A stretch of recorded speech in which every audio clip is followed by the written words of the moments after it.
जंगल सत्याग्रह और संघ। देश स्वाधीनता का अमृत महोत्सव मना रहा है। स्वतंत्रता संग्राम में संघ का योगदान क्या है, इस वीडियो में हम इसका उत्तर ढूंढने और समझने का प्रयास करेंगे। वीडियो में लिए गए तथ्य राष्ट्रीय स्वयंसेवक संघ के अभिलेखागार में स्थित मूल प्रलेखों, तत्कालीन केसरी और महाराष्ट्र, इन दो मराठी पत्रों पर आधारित है। स्वतंत्रता संग्राम में संघ का योगदान जानने के लिए सबसे पहले हमें आद्य सर संघचालक डॉक्टर केशव बलिराम हेडगेवार के योगदान और उनकी राष्ट्रभक्ति से परिपूर्ण वैचारिकी को समझना चाहिए।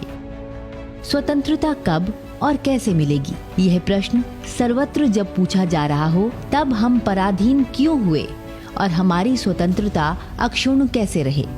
इस प्रश्न का न केवल मूलभूत चिंतन बल्कि इस पर उपाय भी डॉक्टर साहब ने आरंभ कर दिए। हिंदू समाज की आंतरिक शक्ति बढ़ाने पर उनका जोर और सारा ध्यान केंद्रित था। जंगल सत्याग्रह की पृष्ठभूमि सविनय अवज्ञा आंदोलन।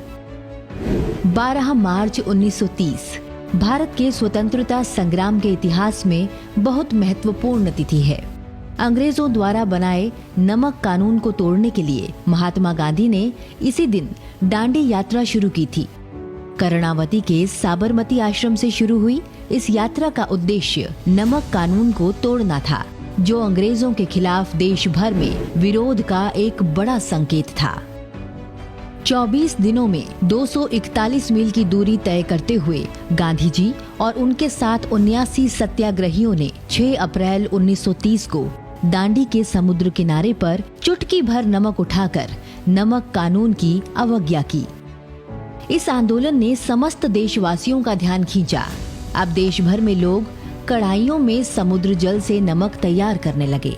कानून की अवज्ञा करने के कारण देश भर में 60,000 लोगों को गिरफ्तार किया गया।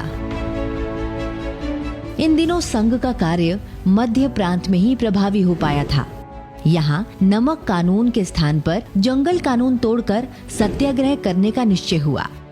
डॉक्टर केशव बलिराम हेडगेवार संघ के सरसंघ चालक का दायित्व डॉक्टर लक्ष्मण वासुदेव परांजपे को सौंप स्वयं अन्य स्वयंसेवकों समाजजनों के साथ सत्याग्रह करने गए।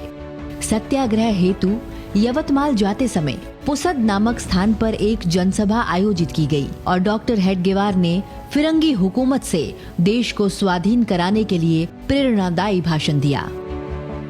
ब्रिटिशों ने 1927 में इंडियन फॉरेस्ट एक्ट बनाया था, जो खासकर मध्य प्रांत और बरार के किसानों के लिए मारक साबित हुआ था। तो बरार और मध्य प्रांत में ऐसा तय हुआ कि जंगल सत्याग्रह किया जाएगा और उसका प्रारंभ केंद्र यवतमाल जिला के पुसद गांव से होगा और वो 10 जुलाई 1930 से इसका प्रारंभ होगा, ये तय हुआ।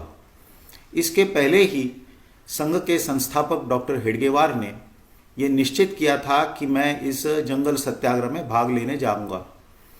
तो 20 जून 1930 को सभी संघ स्वयंसेवकों को लिखे पत्र में उन्होंने ये सूचित किया कि वे जंगल सत्याग्रह में भाग लेने जा रहे हैं और सरसंघ चालक पद का जो दायित्व है उनके स्थान पर डॉक्टर लक्ष्मण वासुदेव परांजपे ये वहन करेंगे।